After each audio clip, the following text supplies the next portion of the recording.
None of us are actually ready for how big GTA 6 really is, and this video will compare its massive size to some of its predecessors as well as compare it to one of the biggest open world sandbox games to release in recent memory. So without further ado, let's get straight into it, shall we?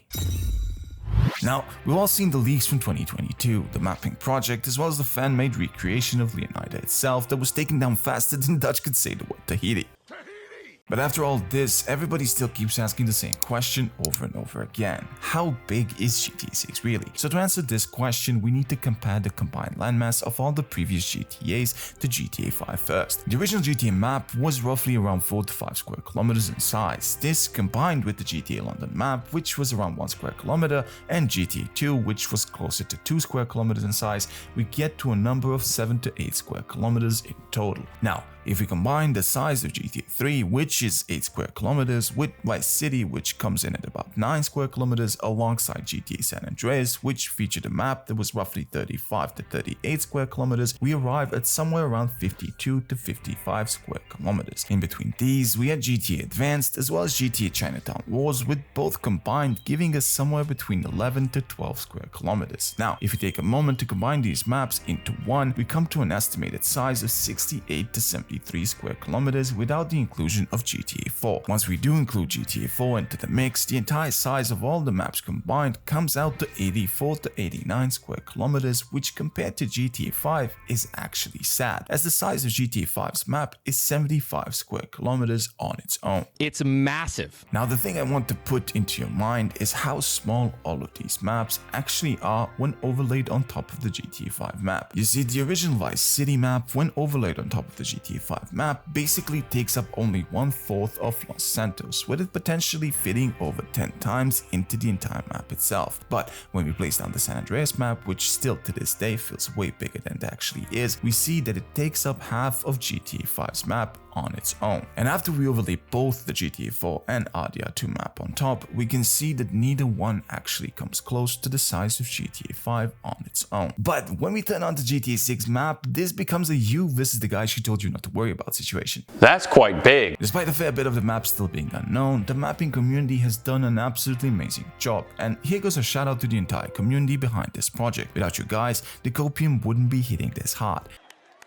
With all the landmass from RDR2 as well as all the maps from the previous GTA games combined, we technically would arrive at around 160 square kilometers in size, which compared to GTA 6's speculative map just seems tiny. That's what she said. Now, the main reason why I am making this video is to put in perspective what kind of a behemoth of a game this actually will be. A few weeks back, a game called Crimson Desert finally released after a few long years of absolute hype. Now, I know that the game divided audiences at release, with some calling it trash, others complaining about its complexity, and others hailing it as the best thing ever, etc. The game, as it is basically a sandbox adventure game where you are free to do whatever you want, with it combining different games into an amalgamation that you either love or you absolutely hate. Now, the main thing I want to talk about here is the absolute massive size of its open world map. This game might not be for everybody, and I fully understand that, but the map created for this game in particular is every GTA fan's wet dream. That's right, Shire, give me all you've got. Having gone over a million different maps during my career as a professional open world gamer, I have to say that this is one of the only maps that genuinely impressed me right away. You see, this map might not be anything groundbreaking, neither is it special in any kind of way, but what this map has that I genuinely think only GTA 6 will match is its draw distance. You see, back in the day, the hardware limitation didn't allow for large draw distances, and even when it did, it made every game we loved as kids look worse in return. What the hell is even that? But this time around, Crimson Desert managed to make a map which lets you admire it from both land, sea, and air without losing any graphical fidelity, no matter how far something is from you. And this is one thing that Rockstar seems to be doing with GTA 6 as well. Yes, I know that they are known for using some of those cheeky techniques to fool you into thinking that these things are kind of further away than they really are, but this time around, they won't even have to bother with it, just like your dad never bothered loving you. What do you mean? Jokes aside, if we take a closer look at the map in Crimson Desert, which seemingly is somewhere between 150 to 200 square kilometers in the playable landmass, we can see that this game is absolutely massive. And you know what else is massive? Now, take into consideration that all of the landmass from the previous GTAs as well as RDR2 combined come to around 160 square kilometers in total, which roughly equates to the size of this behemoth, and you can begin to imagine all of that with dense vegetation, a sprawling vice city, as well as hundreds of enterable buildings. This not only opens up the map in terms of standard exploration from one end to the other, but it gives us the opportunity to find new and exciting things in each new building that we enter. This adds verticality to a map that supposedly is going for a much more grounded and realistic approach to scale.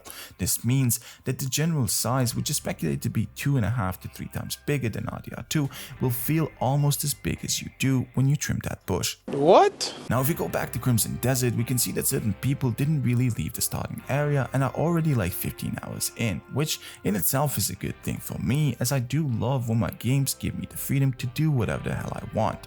This seems like it will be the case for a lot of folks in GTA 6 as well, especially as the hype around the new map makes us all explore every nook and cranny before finally going back to the story. Hell, I have one entire playthrough in RDR2 where Arthur never gets tuberculosis and Micah is nowhere to be seen, just so I can explore the map in peace. Now, a few years back, a YouTube channel named Dark Space created a fully explorable 3D model based on the GTA 6 mapping project. This was of course quickly taken down by Strauss Zelnick and Take-Two, who did their best Will Smith impression. Sorry.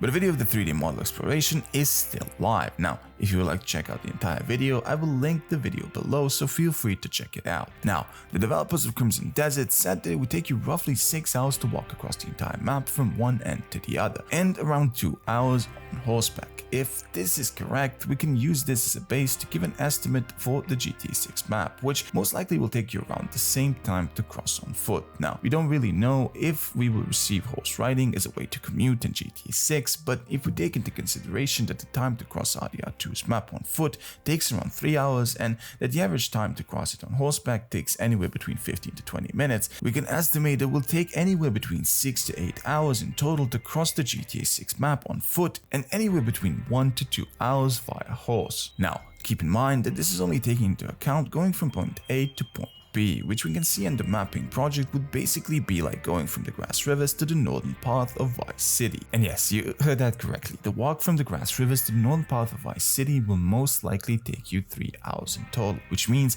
that a walk from Key West to the Mount Kalaga area will take you anywhere between 6 to 7 hours. And an entire round trip will most likely take you 12 to 15 hours in total if you're crazy enough to even attempt that. Now, my guess is that by car this road trip will take you around 20 to 30 minutes in total, as it takes around 10 to 15 minutes to drive around GTA 5's map, with the distance covered being around 25 kilometers compared to the 48 to 50 in GTA 6. Either way, I can't stop thinking of all the crazy challenges we will attempt on this channel once this game releases, and thankfully this time around the playground seems like it will be the biggest one yet. Anyways, what do you guys think? Do you believe GTA 6 will surprise us by being even bigger than we think, or will Rockstar cut down on the landmass to deliver a more polished product? Let me know your thoughts in the comments below. Thank you for taking time to watch this video, and a big thank you to all the 2,130 people that ended up subscribing. You folks are the best. If you guys haven't already, please make sure to hit that like button and of course subscribe so that good luck follows you on your future adventures. Stay silly, keep edging, and I'll see you all in the next one. Peace.